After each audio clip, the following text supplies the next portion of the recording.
a first-degree felony. Um, I've received the pre-sentence report as well as I've visited with the attorneys. And for the record, we have also Ms. Randy King here, who is the assistant district attorney that handled the termination and CPS kind of portion of this case with regard to the children. I've received, has everyone had an opportunity to review the pre-sentence report? Yes, Your Honor. Are there any additions or corrections to that report? No, no additions or corrections. Ms. Smolfino? Judge, I would just ask the court, take judicial knowledge of the conversation we have had with the court and the understanding that this has been discussed at length upstairs. Ms. King has also provided me a tremendous amount of guidance, which I thank her and appreciate everything she's done with her wealth of knowledge and experience in guiding me through this case.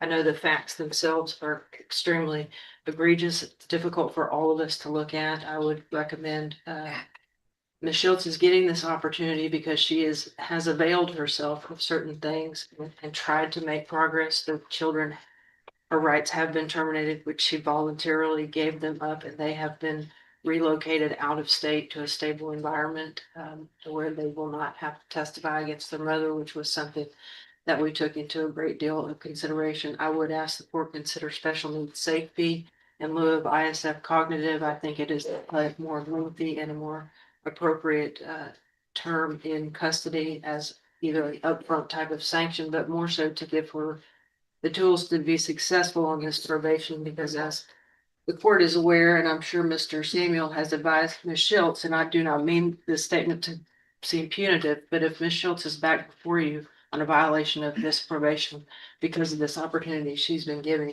the amount of time that the state will be asking for will be overwhelming.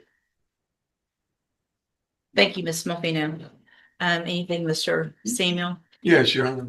I understand the position of the state. However, I have to look at things from the position of the individual. The pre-sentence investigation report shows that she has no prior criminal history. It shows that she has no drug problem. There is a question about the alcohol.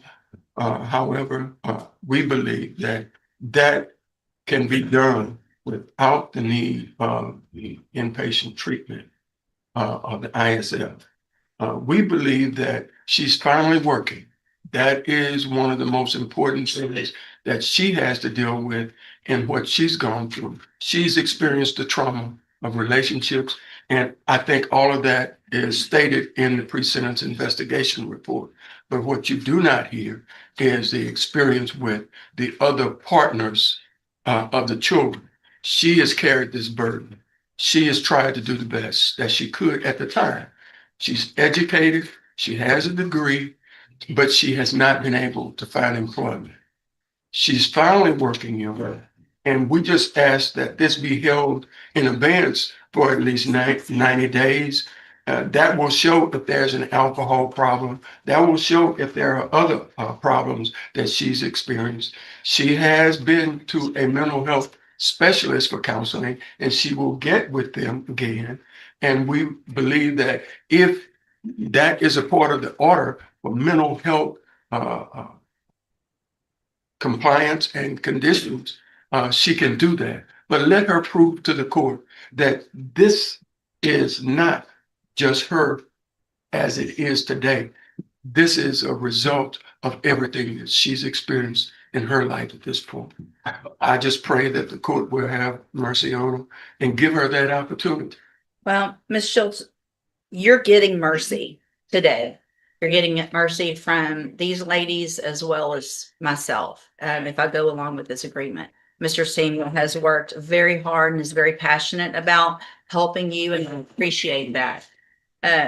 My position on this is based on a couple of things. One, the horrendous nature of this offense and what you put all of your children through, all 10 of them, is beyond anything that I have seen in 30 years of practicing law. 30.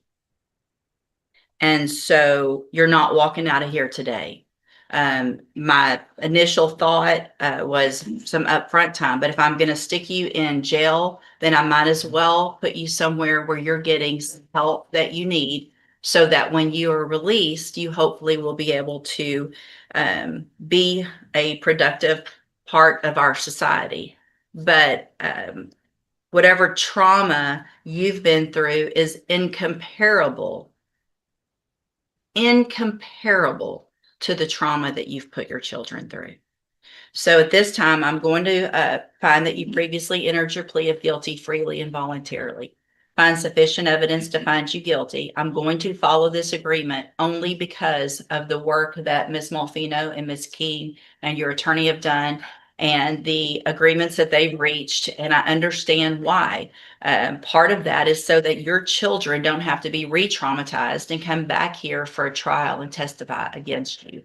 I don't want to re-traumatize your children, and that's the only reason I'm really going along with this. So I will defer all proceedings, place you on probation for 10 years. You will be ordered to pay the $1,000 fine and follow all of the rules and conditions of probation. One of those is going to be that you enter and successfully complete the special needs safety program. You will be on the mental health caseload when you're released, and you'll have aftercare through Spindletop. That is now part of your probation. So if you don't follow through with any mental health services that are recommended through Spindletop or probation, that's going to be a violation of your probation. You will also be ordered to remain in Jefferson County, Texas. You cannot leave Jefferson County without permission. You cannot go anywhere near or see your children. You've terminated that relationship. I know they're with family. And so there's no Christmases where you show up or they bring the children down or anything like that. That's done. That's over. If you want to leave Jefferson County. Listen carefully to this warning, because it's the most important moment of the sentence. Probation isn't a second chance without consequences, it's a legal tightrope. One serious violation could erase every bit of mercy shown in this courtroom and expose her to years, even life, behind bars. Do you think the judge made the right call, or was this risk too great? It has to be with my permission, and I will have to know where you're going and to what extent and things like that. If you do everything you're supposed to do on this probation, I cannot stress enough what kind of opportunity this is that you're being given. If you, however, violate any condition of probation, if you're back here in court, obviously this isn't a case that I will ever forget. And Ms. Malfino will also, like she said, if you violate probation and come back in here, depending on the case, what you violated and how you violated, you could go to prison for anywhere between 5 years and up to the rest of your life in prison. Do you understand? I'm handing you the trial court certification that shows this was an agreement and I followed it. So you've waived your right to appeal. So you can go, that's for her. You can go back with the bailiff. Thank you, Ms. King. Thank you, Ms. Malfino, Mr. Singh.